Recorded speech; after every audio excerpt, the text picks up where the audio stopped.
I have a great time with my life, and I want to share it. I love living. I think that's infectious.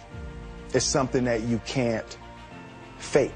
Greatness is not this wonderful, esoteric, elusive, God-like feature that only the special among us will ever taste. You know, it's something that truly exists in all of us. It's very simple. This is what I believe, and I'm willing to die for it. Period. It's that simple. I know who I am, and I know what I believe. I know who I am, I know what I believe. That's all I need to know. And that's all I need to know. So from there, you do what you need to do. You know, and I think what happens is we make this situation more complex than it has to be. Because we're looking for complexity. There's got to be something complex to understand. It can't be that easy. We didn't grow up with the sense that where we were was where we were going to be.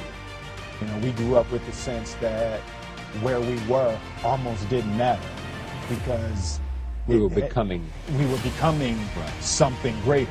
The separation of talent and skill is one of the greatest misunderstood concepts for people who are trying to excel, who have dreams, that want to do things. Talent you have naturally. Skill is only developed by hours and hours and hours of beating on your craft. I've never really viewed myself as particularly talented. Where I excel is ridiculous, sickening work ethic. You know, while the other guy's sleeping, I'm working. While the other guy's eating, I'm working. There's no easy way around it. No matter how talented you are, your talent is going to fail you if you're not skilled. Mm-hmm. You know, if you don't study, if you don't work really hard and dedicate yourself to being better every single day, mm-hmm. you'll never be able to communicate with people, with your artistry, the way that you want. So the only thing that I see that is distinctly different about me is I'm not afraid to die on a treadmill. You might have more talent than me, you might be smarter than me, but if we get on the treadmill together, right, there's two things. You're getting off first, or I'm going to die. It's really that simple. One summer, his dad tore down a brick wall on the front of his business and told 12-year-old Will and his 9-year-old brother to rebuild it, a job they said was impossible. It took them a year and a half, but they did it. And he said, now don't you ever tell me it's something that you can't do. You don't try to build a wall. You don't set out to build a wall. You don't say, I'm going to build the biggest, baddest, greatest wall that's ever been built. You don't start there. You say, I'm going to lay this brick as perfectly as a brick can be laid. Yeah. And you do that every single day. And soon you have a wall. And soon you have a wall. You know, it's an idea that my grandmother always had, that, if you're going to be here, then there's a necessity to make a difference. She always instilled the responsibility, the spiritual responsibility that you have to make every group you come in contact with better.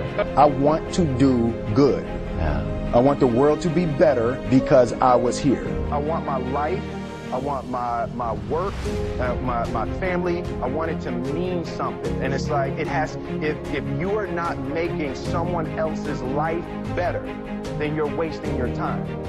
You know, like your life will become better by making other lives better. I want to represent an idea. I want to represent possibilities. I want to represent the idea that you really can make what you want. One of my favorite books is The Alchemist, Paulo Coelho, and I just believe that. I believe that I can create whatever I want to create. The first step before anybody else in the world believes it is you have to believe it. There's no reason to have a plan B because it distracts from plan A. I think that there's a certain delusional quality that all successful people have to have. You have to believe that something different than what has happened for the last 50 million years of history, you have to believe that something different can happen. Confucius said, he who says he can and he who says he can't are both usually right. Being realistic is the most commonly traveled road to mediocrity. Why would you be realistic? What's the point of being realistic?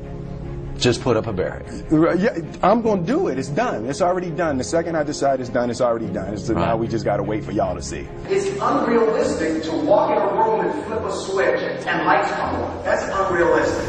Fortunately, Edison didn't think so. It's unrealistic to think you're going to bend a piece of metal and fly people over an ocean in that metal. That's unrealistic. But fortunately, the Wright brothers and others didn't believe that. And it just seems like such a ridiculous idea to me to embrace the idea that it's not going to happen and that's not real for that to happen. As soon as you say it, now you just made that real. Our thoughts, our feelings, our dreams, our ideas are physical in the universe.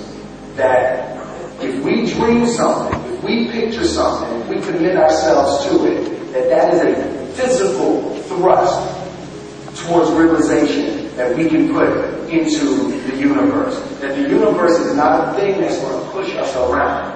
That the world and people and situations are not something that are going to push us around. That we are going to bend the universe and command and demand that the universe become what we want it to be. I study the patterns of the universe. There's a redemptive power that making a choice has, you know, rather than feeling like you're at effect to all the things that are happening. Make a choice. Like, you just decide what it's going to be, who you're going to be, how you're going to do it. Just decide. And then from that point, the universe is going to get out your way. It's like it's water. It wants to move and go around stuff. You know. There's a flow of the universe that I've grown to know just how to go. I realized that to have the level of success that I want to have, it's difficult to spread it out and do multiple things. It takes such a desperate, obsessive focus. You really got to focus with all of your fiber and all of your heart and all of your creativity. I'm motivated by fear. Fear. You know? Fear of what? Fear of fear. I hate being scared to do something. And I think what developed in my early days was the attitude that I started attacking things that I was scared of. Franklin Roosevelt said the only fear you have to fear is fear itself. Absolutely, absolutely. You can't be scared to die for the truth. The truth is the only thing that's ever going to be constant.